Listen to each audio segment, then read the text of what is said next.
আসসালামু আলাইকুম। কোনো সংখ্যার 40% এর সাথে 42 যোগ করলে ফলাফল হবে ওই সংখ্যাটি কত? অঙ্ক আসছে 31 BCS এবং মাদকদ্রব্য নিয়ন্ত্রণ অধিদপ্তরে আসছে। তাহলে আমরা ধরি সংখ্যাটি এক্স। প্রশ্ন মতে বলছে কি ওই সংখ্যার 40% এর সাথে যদি আমরা 42 যোগ করি তাহলে ওই সংখ্যাটাই হবে। তাহলে ওই সংখ্যাটা এক্স, তার 40% এর সাথে 42 যোগ করলে ওই সংখ্যাটির মান এক্স হবে।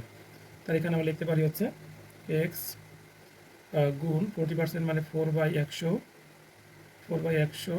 Plus 42 equal to x. শূন্য শূন্য কাটে 2 দিয়ে কাটলে 2, আর এখানে হচ্ছে 5, তার মানে হচ্ছে 2x/5 plus 42 equal to x.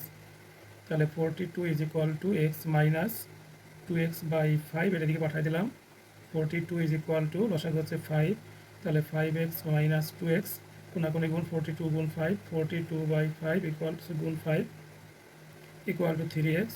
তাহলে বা x ইজ ইকুয়াল টু 42 গুণ 5 ভাগ 3, 3 × 14 = 42, তাহলে 5 × 14 কত হবে 70।